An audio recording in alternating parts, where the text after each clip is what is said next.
মধ্যপ্রাচ্যের মার্কিন ঘাঁটিতে ভয়াবহ হামলা। মধ্যপ্রাচ্যে ইরান ও ইসরায়েলের মধ্যে চলমান উত্তেজনা বিশ্বজুড়ে গভীর উদ্বেগ সৃষ্টি করেছে। ইসরায়েলের উপর পাল্টা আক্রমণের পর পরিস্থিতি আরও জটিল হয়েছে।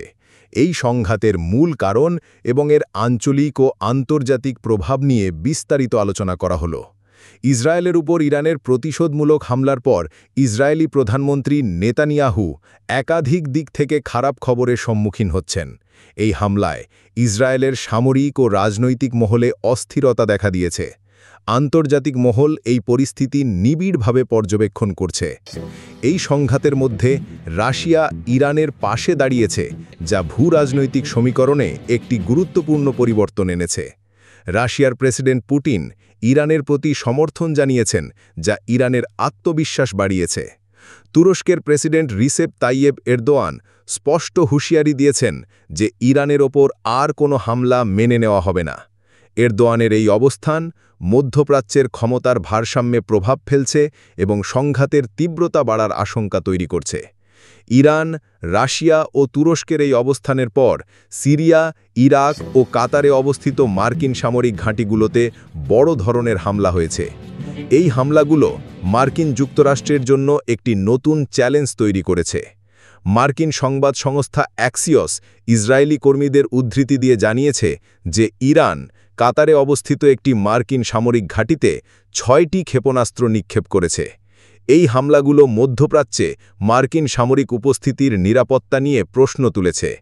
প্রতিবেদনে বলা হয়েছে, সাবেক মার্কিন প্রেসিডেন্ট ডোনাল্ড ট্রাম্প হয়তো আশা করেছিলেন যে তেহরানে হামলার পর ইরান যুদ্ধবিরতি চাইবে, কিন্তু ইরান ভিন্ন পথ বেছে নিয়েছে।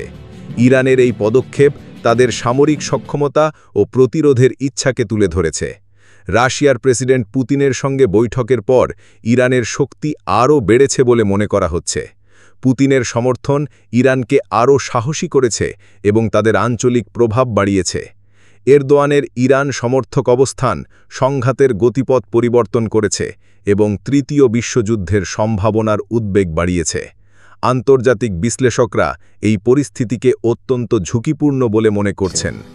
তেহরানে হামলার পর মধ্যপ্রাচ্যে মার্কিন ঘাঁটিগুলোতে নিরাপত্তা ব্যবস্থা জোরদার করা হলেও ইরাক, সিরিয়া ও কাতারে ৩টি মার্কিন ঘাঁটিতে সাম্প্রতিক হামলা প্রমাণ করে যে এই ব্যবস্থাগুলো অকার্যকর ছিল। যদিও মার্কিন যুক্তরাষ্ট্র তাৎক্ষণিকভাবে এই হামলাগুলিতে হতাহত বা ক্ষয়ক্ষতির খবর জানায়নি, তবে মার্কিন ঘাঁটিগুলোতে বিকট বিস্ফোরণের শব্দ শোনা গেছে এবং আক্রান্ত অঞ্চলগুলোতে উত্তেজনা বেড়েছে। প্রেসিডেন্ট এরদোয়ান ইসরায়েল ও মার্কিন যুক্তরাষ্ট্রকে আবারও হুঁশিয়ারি দিয়েছেন যে ইরানের বিরুদ্ধে কোনো আগ্রাসন সহ্য করা হবে না। তার এই কঠোর বার্তা আঞ্চলিক স্থিতিশীলতার জন্য একটি বড় হুমকি। এক টেলিভিশন ভাষণে রাশিয়ার প্রেসিডেন্ট পুতিন মার্কিন যুক্তরাষ্ট্রকে ইরানের বিরুদ্ধে ভিত্তিহীন আগ্রাসনের অভিযোগ এনে ইরানের জনগণের প্রতি রাশিয়ার অব্যাহত সমর্থনের কথা পুনর্ব্যক্ত করেছেন। পুতিন ও এরদোয়ানের এই কঠোর বিবৃতি ডোনাল্ড ট্রাম্পের ওপর উল্লেখযোগ্য চাপ সৃষ্টি করেছে বলে জানা গেছে। এই পরিস্থিতি আন্তর্জাতিক কূটনীতিতে নতুন চ্যালেঞ্জ তৈরি করেছে।